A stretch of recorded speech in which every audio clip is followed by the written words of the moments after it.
Guys, welcome to my channel. Today magte-test drive tayo nitong Nissan Kicks na meron siyang e-power. Yung e-power niyang ibig sabihin, ang nagdadrive ng sasakyan is yung electric motor na tina-charge naman ng gasoline engine. So nakakopol dun sa gulong yung electric motor. So halika, check natin.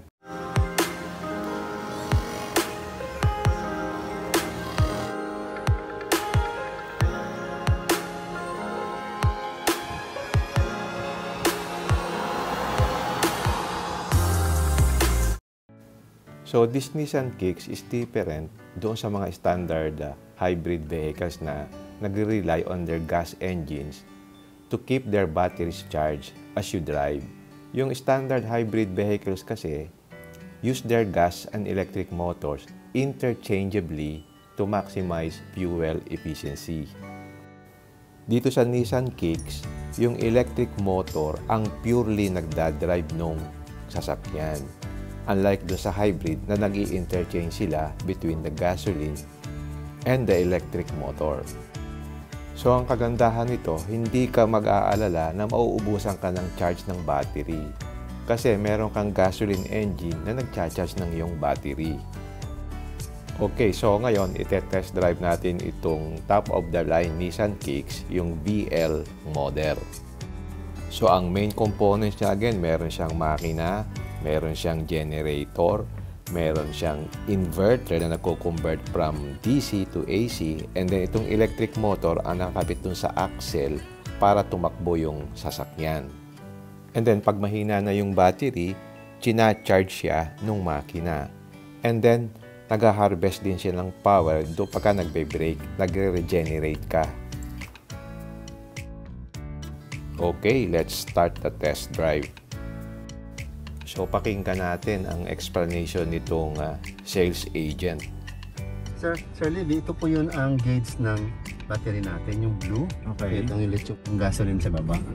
Alright. Okay, ngayon, paki-brake lang po sir. Okay. Naka-brake. Sa drive, ang pag-drive, just push down. Down. Ayan. Then, we have 3 variants. Mode. Sa drive. Then, sports. Okay. Pinipus na dito. Then eco. So unahin natin muna ang drive. Okay. So ngayon, in this situation, walang andar. Okay. Yung makina niya, yan, hindi umiilaw. Yung battery. Ang battery niya, wala lahat. So it means to say, kaganda nito. Electric motor ang gumagana. Oo. So ngayon, pati yung electric motor niya, walang consumption. Ito, saan to galing to? Ang 12 volts na battery. Okay. Ito tayo, sir. Okay. Magandang acceleration. Okay. Ito sir. Doon tayo sir sa lane O. Sa kaliwa tayo doon. Sige lang. Okay. Diba? Okay. So, ganun katagal? Tanong ko, ilang kilometers ang tatakbo niya per liter? Bali, siyempre magkagasolina ka rin, di ba? Yes, correct. Oo. 22 to 23 km per liter. 22. Okay. Yes, sir. Naramdaman mo na. Kasi nagcha-charge. Ayun, yan. Yung orange. Namatay na naman. Umandar Okay. siya pero hindi siya nagcha-charge. Nag-charge siya ngayon. Kasi yung... Bakit dahil nag-break ako? Hindi naman. Kailangan. Kailangan.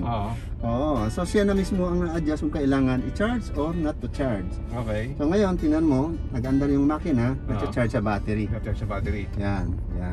Okay. So kailan siya na magpo-pure electric? Sige, otoro maya. Sige.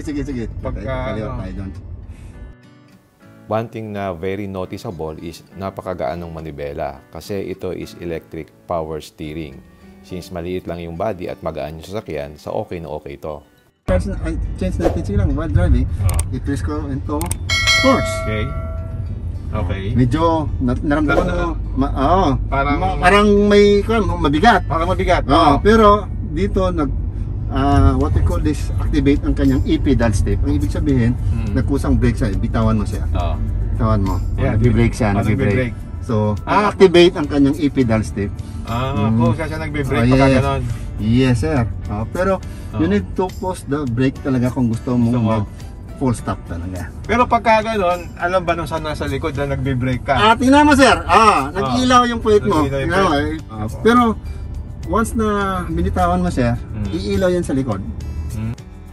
As mentioned by the agent doon sa e-pedal, ang principle nito is pag binitawan mo yung gas pedal, nagdi-decelerate siya, parang meron siyang self-braking. At doon nag-harvest ngayon ng power para ma-recharge uli yung battery. So, maganda ito sa yung mga curves or yung mga downhill na curves, di ba? Hindi ka na magpepreno kasi parang nag-engine braking siya. So, yung paa mo, doon lang sa gas pedal, hindi ka natatapak ng preno. Pero kung gusto mo ng full stop, tatapakan mo yung brake mo, siyempre.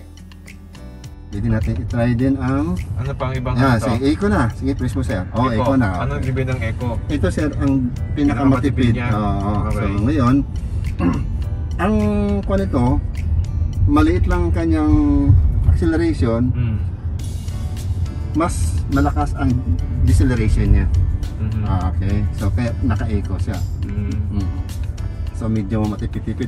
Pero eco, ang sports mode, doon, pwede mo, pag makita mo na yung naka-auto hold tayo, pag makita mo green, pwede mo bitawan siya para hindi ka naman. May auto hold din pala siya. May auto hold siya. So, para relax ka lang, pwede mo bitawan yung pan. Kita mo yung auto hold na green. Okay. Ano itong EV na to? Okay, yan. You can press this one, pure EV. So, electric vehicle na talaga. So, kailangan, halimbawa, gusto nyong pure EV na, upauwi na kayo ng bahay nyo para walang usok. I-pure EV nyo na lang. Diba? So, para yung makina, hindi na aandar pa. So, pag naka-EV mode siya, enough yung charge ng battery na patakbuhin yung sasakyan. So, nakapatay yung makina. So, sa experience ko dito, tahimik kasi naka-EV siya. So, yun ang kagandahan pagka naka-EV mode siya.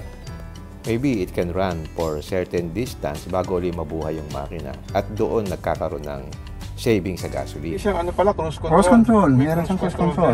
Ganon din sa VE, yung second model. May cruise control din siya. And then dito, yung sa radio. Dito, radio. Ang wala lang doon, wala siyang 360 camera. Ano to? Front camera lang yan? Ito, front camera, ito 360. Kita mo, Kita mo. Yun, wala talaga. Ito palang meron. Meron, ito meron. Okay, tapos ito, diretso ta.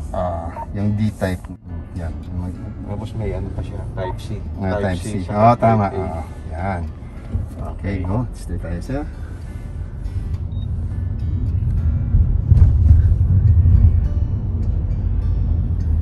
Sarap i-drive. Ang ganya, no? Sarap i-drive. So, habang tumatakbo kami, naramdaman ko na buhay yung makina. So, nagkaroon ngayon ng kaunting ingay. So, mas okay din yung sound pagka nabuhay yung makina. So, alam mo pag nag-charge at saka hindi. Kasi biglang tatahimik kapag nag-off na yung makina.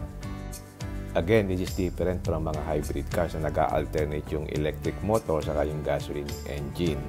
Different din siya dun sa mga PHEV or yung tinatawag na plug-in hybrid. Paano ang maintenance nito? Every 10,000 sir or 6 months whichever come first. Oo, kasi meron siyang gasoline engine din eh. Okay. So, yun naman ang change oil lang. Pero maliit lang yan, 1.2 liters lang ito. Ilang litro ang laman ng gasoline engine? 41 liters ang full tank. Hindi, yung oil. Baka 3 lang siguro sir. Kanan tayo doon sir sa As I am driving, na-feel ko na ang gaan niyang i-drive. Okay na okay to sa mga city drives. Tuloy lang sir. Ito, another post down. Ito? Okay, B mode na tayo sir. B. Anong ibig sabihin ng B mode? Brake mode. Tingnan mo sir, pag brake mo, nagbabalik siya, tingnan mo parang gulong to battery. Ibig sabihin, regenerative power siya. Nag-harvest ka, balik sa battery mo. Once na may B mode ka, at saka nagbi-brake ka, ang pinakamaganda is kailan mo gagamitin yung B mode? Okay, kung gusto, during traffic. Okay. Kasi traffic, maya-maya ka nagbi-brake. So ang braking, it will regenerating power to your battery. So, kahit ang consumption nito, hindi fix. Sa 41 liters, from 940 to 950 km. So, depende lang. Okay. Balik siya, parang gulong pumunta sa kwan. Di ba? So, wala niya sir, wala problema. Normal time driving yan. So ngayon, ite-test drive ko ngayon yung kanyang acceleration. Kasi di ba pagka electric vehicle, instantaneous yung torque. Wala siyang delay. So titingnan natin kung okay nga ito.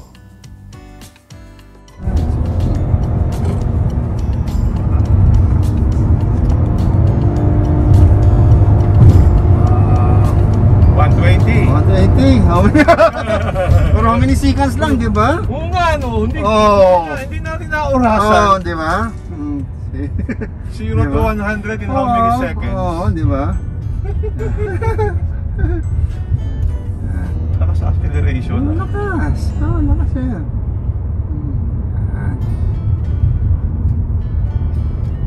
Parang naiwan yung kaluluwa. 0 to 100 ang bilis. Pa yun siya, ha? Naka-eco mode pa yun. Oo, ibig sabihin. Pinower mode ko pa yun. Sports mode. Pwede lalong pan. Di ba? Okay, may observation on acceleration. Ang lakas niya sa acceleration, mabilis. Pero ramdam mo na pagka yung sudden acceleration, nabubuhay yung makina. Ang analysis ko dyan, hindi sapat yung electricity na na-store doon sa battery to drive the electric motor. Kaya kailangang mabuhay yung makina para yung charge niya mabilis din kasi malakas yung paghigop o pag-discharge ng battery, di ba? Para maka-assist doon sa acceleration. Which is, sa tingin ko, okay kasi nakakaroon ka ng sound na parang normal engine, di ba? So, maganda sa tenga. Pero yung battery niya, 5 years warranty ang battery or 150,000. Ay, kaya maganda dito, hindi ka na mag-charge sa bahay. Kahit pinatawag ito sir na self-charging electric vehicle. Pinatawag ka naman sir. Self-charging. Oo. Technology.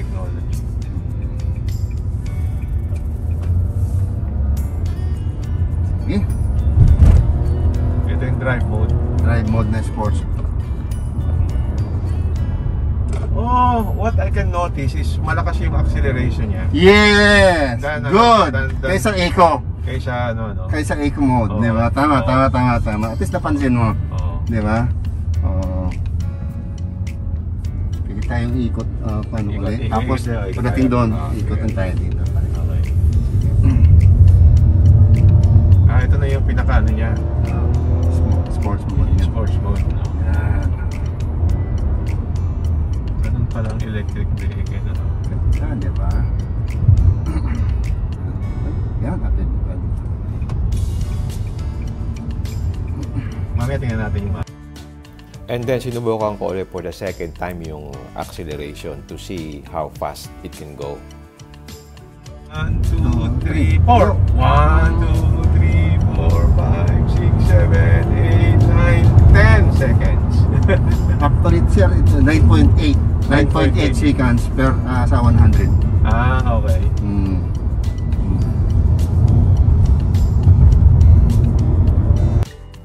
Okay, solve ako sa acceleration niya. Maliksi siya. So, very nice ito sa mga city driving na pasingit-singit, pwede ka. Talagang So, ito yung top of the line. Top of the line. Top of the line. Top of the line. 1.5. So, pag top of the line, ito may leather seats siya. Plastic din. Ito ang leather. Ito yung leather. EV lang. Sige nga, paano yung pure EV? Sige lang sir. Sige. First this one. Okay na. EV na. Okay. Mas maganda siguro para matan. Eco, then i-brake natin. Yan, pure EV na. Ito, so I'm driving on electric na ganun. Electric, yeah, pure electric na tayo. Okay, patapos naka-eco tayo, brake mode pa para lahat yung mga energy ma-save natin. Tingnan mo. Tapos yan, so ayun, ibig sabihin, umiilaw yung brake light mo, umiilaw. So alam nila na kung ano. Biglang kuan O, siya. tinanggal ko sa preno. Sa ng kuan, sir. Ng battery, kaya pero hindi siya nag-charge. 'Di ba? Umandar lang. Nakita mo kanina. Oo, kasi pag na-charge, may flow sa ng energy sa kuan, sa battery. Pero hindi hayaan ng Nissan Kicks na malubat tayo. Pag naramdaman niya yung battery mo parang kulang, kusa diretso tayo sa doon na tayo magkakanan sa Fifth Avenue. So ano siya? Parang nagse-self-braking siya pag nagmi-minor? Yes, tama. Kasi sabi ko kanina, pag eco at saka sports, gumagana yung e-pedal stick niya. Yung nag-self-braking sabi mo, e-pedal stick. Yan. Tama. Pag binitawan mo yung isa niya, nag-braking. Saan mo naman gagamitin yan, ang e-pedal stick? Halimbawa sir, long and winding road, di ba tayo? Pag mabilis, tapos pag corner, nag-brake tayo, di ba? Hindi. Magse-self-braking siya. Magse-self-braking na siya, ganun, kaya hindi ka na mag-brake. Pag pababa. Ganun din sir, walang problema.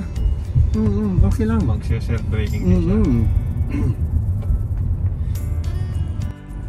So paano mo sineservice yung electric motor? Actually sir, kasama na yan sa PMS, sa first 10,000. So, ang i-check up number 1 is yung gasoline engine, change oil, gano'n. Pagkatapos yung pangalawa, yung electric motor. Paano pag halimbawa, tanong ako, hypothetical, nag-fail yung electric motor, tatakbo pa rin ba siya? Hindi na? Hindi na siya. Hindi na, no? Siyempre, yun talaga ang pinaka-main main drive. drivetrain niya, main drive. Akala ko kasi, yung magsuswitch yung drivetrain sa gasoline. Hindi yun hybrid. Hybrid yun. Hybrid yun, di ba? Magsuswitch na. Hybrid yun. Dalawang drivetrain. Ito, isang drivetrain, pure electric. Yung gasoline niya, generator lang hasta. Tapos ito, meron ba itong Apple CarPlay? Yes, sir. Apple CarPlay. Apple CarPlay. Yeah. Walang wireless charging. Wala. Okay, summarize natin. Overall, mukhang maganda yung performance niya. But then again, since bago ito sa Philippine market, yung e-power is naiiba than the hybrid o kaya yung mga mild hybrid, no? In terms of overall handling, maganda siya. Ang gaan niyang dalahin. Actually, yung size niya tamang-tama lang, hindi siya masyadong malaki, hindi rin naman masyadong maliit. So, this is very good for city driving. Maganda itong pang daily, especially kung babae ang magdadrive nito. Parang ang dali niyang i-drive. Tapos yung visibility, maganda. Walang masyadong blind spot. So, okay na okay siya. So, if you would like to take a risk, okay ito. Kasi sa buhay naman, di ba, meron talagang risk. If you don't wanna take the risk, hindi ka magiging masaya. Pero kung type mo ito, go for it. After all, kotse lang naman ito eh. Of course, meron siyang pros and cons. Ano ba yung mga pros nito? Unang-una, of course, yung kanyang fuel efficiency. Diba? Kasi it can travel up to 22 kilometers per liter. Second is yung, of course, less moving parts kasi electric motor nga. Number 3, it provides yung instant torque. It provides more power kasi na-eliminate niya yung power loss unlike dun sa gasoline engine na meron pang lag, ano? And then, syempre, meron kang lower emissions which is good for the environment. At ang maganda dito, powerful at smooth yung kanyang acceleration. Moreover, quiet. So, very relaxing pag dinadrive mo to. So, meron kang parang new level of excitement and control. Ano naman yung disadvantages? Sa tingin ko, ang unang disadvantage nito is yung kanyang maintenance. How do you fix it? Sa tingin ko, makaka-fix lang nito yung kasa. Hindi pwede itong DIY. Second, yung battery degradation. Siyempre, pag tumatagal yung battery, nagdi-degrade yan. No? Yung charging efficiency mo, naapektuhan. Pero sabi naman nila, hanggang 10 to 15 years, naglalast daw yung battery. Pangatlo, siguro dito sa Philippine conditions, malimit tayong binabaha. Paano pagka napalusong ka sa baha, maapektuhan ba yung kanyang charging system? Pag gasolina kasi, matatag sa baha than the electric. At ang isa pang nakikita kong disadvantage nito, doon sa mahilig concern about doon sa resale value, I think ang resale value nito mas mababa. Kasi who would buy ay, for example, a 10-year-old electric vehicle na magpapalit ka ng battery. So ang decision mo nito is whether yung advantages niya outweighs yung disadvantages. So I hope I have given you some insights about this Nissan Kicks e-Power. And before I close, ito nga pala yung price nila. Ito yung sa tatlong variants na yung EL, VE at saka VL. Alright, hanggang dito na lang. If you like this video, don't forget to like, share, and subscribe. Until next time, see you again in my next vlog. Bye!